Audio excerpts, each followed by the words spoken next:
Vicente León en Pensini con Todo por Circuito Éxitos. 5:32 de la tarde. Bueno, estamos en contexto. Ya tenemos a Luis Vicente León, presidente de Data Analysis, aquí en línea. Luis Vicente, siempre bienvenido a tu sección, en tu programa, Pensini con Todo. ¿Cómo estás? Muchísimas gracias, Pedro. Encantado de hablar contigo. Igualmente, nosotros siempre aportando información. Por cierto, tuvimos a José Antonio Gil y reveló información importante de las últimas encuestas y tuvo bastante recall de lo que tiene Data Analysis. Quisiera que empezáramos por estas últimas encuestas que estás manejando, por favor. Bueno, mira, la verdad es que nosotros estamos saliendo a campo esta semana para la última última encuesta que se genera en el mes de agosto. Ahí, ¿qué estamos esperando, no? Contra julio, no creo que van a haber grandes cambios, excepto la hipótesis de qué pasa con todo el tema de las inhabilitaciones y su impacto sobre los candidatos, ¿no? Porque al final, en el pasado, recordemos las elecciones primarias anteriores, cuando arranca para esa elección Leopoldo López como un favorito, y cuando básicamente arranca el proceso, la inhabilitación le costó una parte importante de su soporte popular. Y el otro actor, que en ese caso era Enrique Capriles, logra básicamente superarlo con creces y se va como consolidando la votación primaria alrededor de actores que podían participar. Yo no sé si eso va a pasar o no. No siempre los procesos políticos se repiten. Mira que la evaluación de disposición de voto de María Corina Machado, por ejemplo, y de Enrique Capriles, los dos candidatos principales de la elección primaria, son las únicas votaciones significativas. María Corina Machado arriba, Enrique Capriles el segundo, pero con votación, digamos, significativa, quiere decir estadísticamente relevante. El resto de los candidatos nunca levantó hasta la encuesta de julio. Eso no quiere decir que no ocurra, eso es justamente la gran pregunta. Alrededor de las inhabilitaciones, acercándose a la fase final de la elección primaria, la pregunta es si el resto de los candidatos ha podido tomar alguna ventaja, si ha podido capitalizar básicamente esa incapacidad que tienen los candidatos inhabilitados de poder participar en la elección presidencial. Sí, ahora independientemente a una elección primaria o no, incapacitados o no, esto no tiene ningún tipo de resultado final válido, o sea, que se pueden lanzar y después decidir, bueno, yo entrego mi candidatura a fulano de tal, que fue el segundo y que no está inhabilitado, y hacemos un pacto, porque realmente, bueno, si tiene esos votos. Suena facilito cuando lo dices. No, claro. Pero es bastante más peludo y te voy a explicar por qué. Ajá. Número uno, no hay reglas. Es decir, para que tú realmente tuvieras claro qué pasa si un candidato inhabilitado gana la elección y cómo se va a ejecutar el proceso de sustitución, tú tendrías que haber hecho un contrato previo a la elección primaria que te dice cómo es ese proceso. Entonces, si tú, por ejemplo, hubieras tenido en la Comisión Nacional de Primaria, hubieras tenido dentro de las reglas, no solamente quién se puede inscribir, cómo son los procesos, cómo es la elección, sino que además hubieras tenido un apartado que dice qué pasa si el candidato elegido no puede participar, se enferma, se retira o está inhabilitado. Bueno, entonces el segundo de esa elección queda como si fuera la Miss Universo, pues. Si se casa la Miss Universo, la primera finalista asume la corona. O el segundo hijo de la reina, si el primero no está, es el segundo. Se aplica, no sé. Eso no está. Entonces, claro, ¿qué pasa? Por ejemplo, una candidata ganadora como María Corina en una elección primaria, se puede decir, no, pajarito, yo no acepto que habiendo yo ganado con 55% de los votos o 65% de los votos, no acepto que el segundo o el primer habilitado que tiene 4% sea el candidato. Resulta que yo tengo 60 y entonces yo me convierto, que es lo que aspira básicamente la propuesta de María Corina Machado, es decir, si yo saco una votación, si yo gano por un punto incluso, o cualquier votación, yo soy el gran elector. Yo escojo quien sea que me dé la gana para ser el candidato unitario de la oposición. La gran pregunta es, bueno, ¿tiene lógica? No lo sé, es decir, eso es una teoría. La otra de que sea el primero que fue elegido es otra teoría, también válida.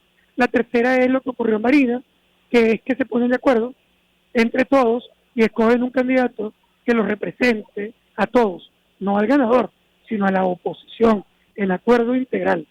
Esa es otra tercera propuesta. Yo no estoy diciendo cuál es la mejor o la peor, aunque yo tenga mi favorito, pero lo que estoy diciendo es que como eso no se decidió, eso es una garantía de batalla campal tan pronto se pase el momento en el que un candidato elegido en primaria como María Corina o Capriles se fuera al CNE y no lo dejen participar, que es lo que va a pasar. O sea, porque yo no sé quién va a ganar, yo no sé cómo se va a resolver. Lo que sí sé es que un candidato inhabilitado que no pase por una negociación donde el gobierno lo permita, no se va a inscribir en el CNE. Eso no existe. Claro. O sea, tú te puedes parar de cabeza y puedes decir que eso es injusto, inconstitucional, y yo lo comparto, me parece injusto, ilegal, inconstitucional. Diciéndote eso, me preguntas, ¿es probable que un candidato inhabilitado, sin negociar con el gobierno, sea aceptado por el CNE? No rotundo, cero probabilidad. Sí, bueno, yo sí creo que si hay un camino, si hay una voluntad, hay un camino.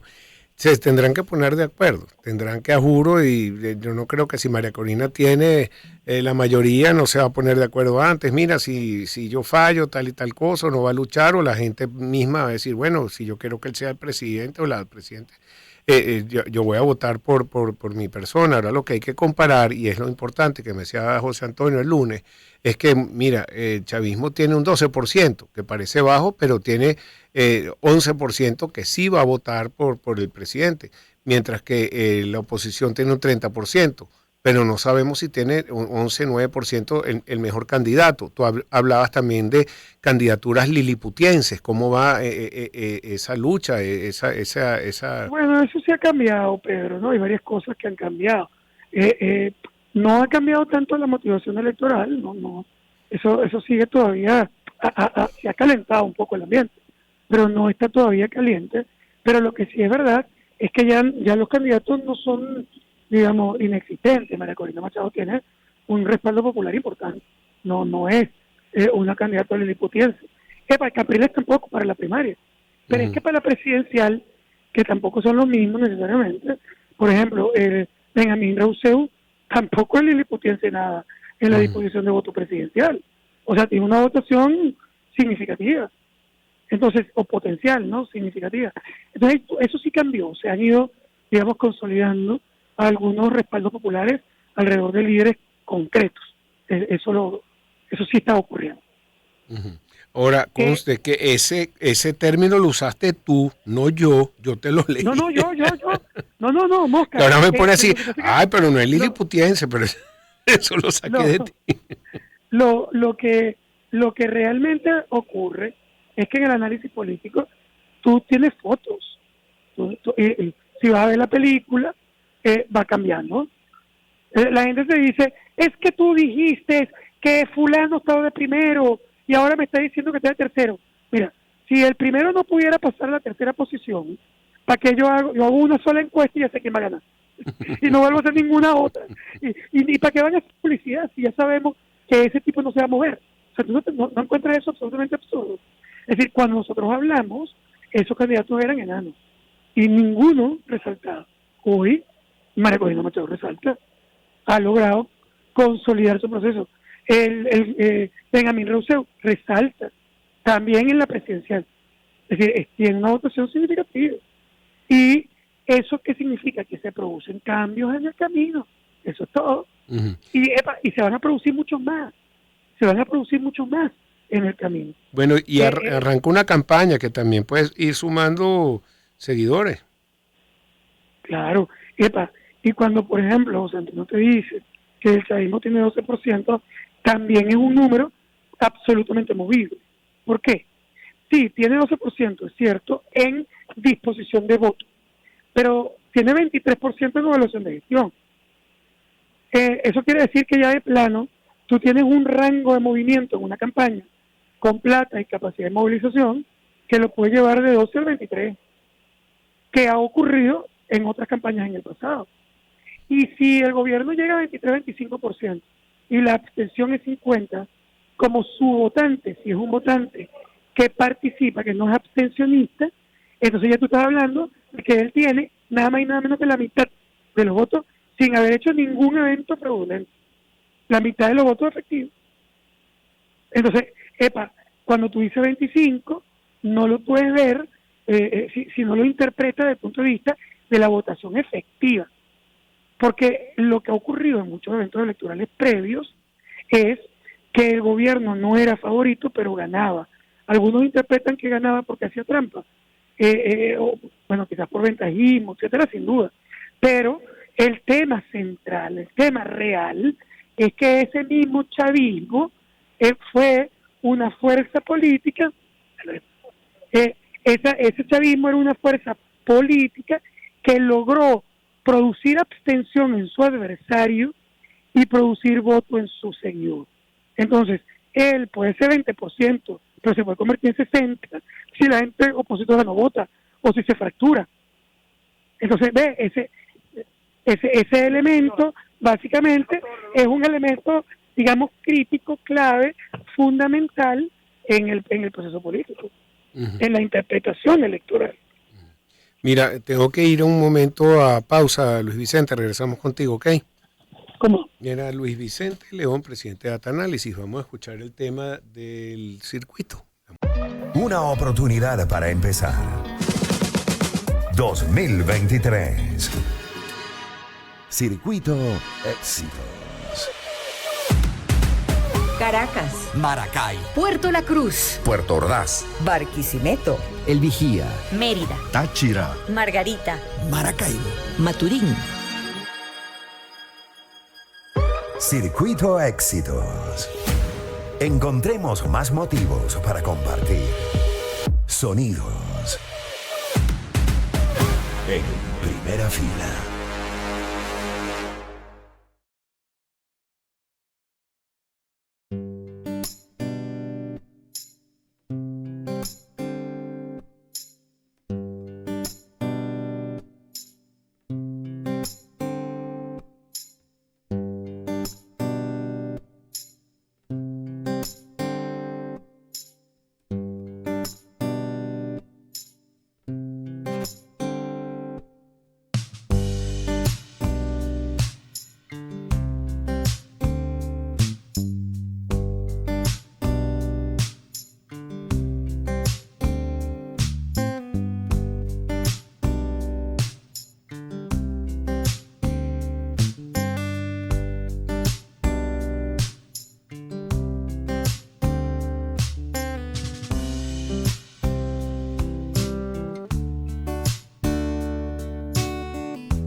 minutos en su circuito Éxitos Pensini, con todo en contexto, con Luis Vicente León. Luis Vicente, estábamos hablando del tema de estas primarias, que muchos dicen que, bueno, que es un sector de la oposición, que están en ese sector de las primarias. Tú mismo nos confirmas que, bueno, que no hay que subestimar algunos de los candidatos que están por fuera, que no han entrado en las primarias. Benjamín Rauseo mirando como un poco los toros de la barrera, Manuel Rosales, entre otros, Enrique Capriles, no se sabe muy bien, pero sí, hoy comienza la campaña entre, creo que son 13 los que son los candidatos a estas primarias. ¿Cómo ves tú esta situación? Bueno, mira, hay como varios elementos. El primero, Aló, se nos está cortando, Luis Vicente. Aló, vamos a volver a hacer el contacto con Luis Vicente León, 5:49. Mejor ponemos un tema y regresamos para que podamos hacer ese contacto con Luis Vicente León.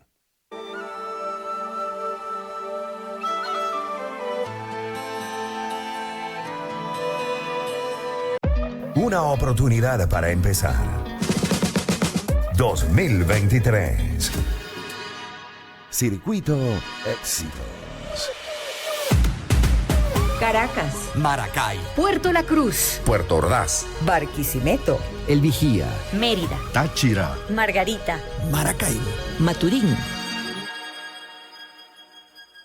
Circuito Éxitos. Encontremos más motivos para compartir. Sonidos. En primera fila.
Luis Vicente León en Pensini con Todo. Por Circuito Éxitos. 5:53. Luis Vicente, se nos cortó, bueno, hay un poco de mal tiempo y estamos vía telefónica, pero te hacía una pregunta sobre lo que es ese sector que va con los 13 candidatos a una primaria, pero hay otros candidatos por fuera que representan a la oposición. ¿Cómo veías tú esta situación? Es que claro, son como mucha incertidumbre y muchos planos distintos. Primero, la elección primaria no va a elegir probablemente el candidato presidencial de la oposición, lamentablemente, porque el objetivo fundamental en la elección primaria tendría que haber sido elegir un candidato unitario que pueda participar en la elección frente al gobierno para unificar toda la fuerza y la energía en él o ella. Ese sería el objetivo de una primaria, ¿no? Pero resulta que los dos candidatos, por mucho más fuertes de la elección primaria, están inhabilitados. Y si lo analizamos desde el punto de vista de probabilidades, todavía te diría que la probabilidad de una negociación entre gobierno para evaluar la posibilidad de permitir la participación electoral de Enrique Capriles, yo no sé si es alto o baja, pero existe. La que no existe es la probabilidad de que el gobierno negociara con María Corina Machado, porque es su enemiga acérrima. Eso no quiere decir que Capriles sea un pana, pero es un actor moderado que además promueve los procesos de negociación política. Por lo tanto, ahí campos hay. Yo no sé si eso se podría lograr o no, eso es harina de otro costal, pero la posibilidad de negociación con María Corina es cero, nula. Por lo tanto, si esos son los dos actores favoritos que pueden ganar la elección primaria, ¿para dónde vamos? Para una elección que termina en un candidato que no se puede inscribir. Entonces, tú no estás resolviendo el problema, sino que estás generando una nueva incertidumbre, cómo se resolverá ese proceso. Pero es que fuera de la elección primaria también hay varios candidatos, pero hay uno que, así como María Corina y Capriles son fuertes en la primaria, fuera de la primaria, Benjamín Rauseu es un actor claramente definido. Es mentira que no existe. No existe en la primaria y ha salido de la campaña porque le conviene bajar el volumen. Un outsider normalmente no dura mucho tiempo, son candidaturas efímeras de 3, 4, 5 meses. Entonces, si tú te planteas que él quiere ser candidato en finales del 2024, si se lo hubiera mantenido en campaña desde hace 3 meses, ya estaría completamente agotado. Entonces, se retiran para mantenerse, para guardarse para el momento en el que van a salir al ruedo, y aún sin estar ahí, en números, es perfectamente competitivo. Entonces, bueno, ya tú tienes otro player afuera. Y te queda Manuel Rosales, que no se lanzó en la primaria, pero que es otro actor que podría ser, por ejemplo, candidato producido por un acuerdo político institucional posterior a que no se puedan inscribir los candidatos. Uh-huh. Bueno, entonces, todo eso está vivo, ¿no? Uh-huh. Es así. Ahora, hay una pregunta que ojalá que pongas ahí en tu encuesta, que sobre el candidato, si es Benjamín Rauseu, si es el Conde del Guácharo, si la gente lo ve como un solo candidato, porque creo que puede haber diferencias. ¿Tú qué opinas? Sí, claro. Pero yo básicamente creo que ellos han decidido como que erradicar el Conde del Guácharo y colocar en la escena a Benjamín Rauseu. Esa es su estrategia de campaña, por lo que vemos, ¿no? Sí, por lo que vemos. Exacto. Él mismo se llama Benjamín Rauseu cuando toda la vida ha sido el Conde del Guácharo. Entonces, su decisión parece clara. Si es buena o mala, la veremos en el camino, yo no lo sé, ¿no? Uh-huh. Supongo que lo habrán estudiado. Uh-huh. Es así. Pero sin duda, el candidato va a ser Benjamín Rauseu, no el Conde del Guácharo. Está bien. Bueno, Luis Vicente, te agradezco siempre tu tiempo. Aquí en Contexto me quedan muy pocos minutos, así que si te hago una pregunta no nos va a dar chance para un gran contestar. Abrazo y siempre te esperamos por aquí. La próxima semana. Excelente. Luis Vicente León, presidente de Data Analysis.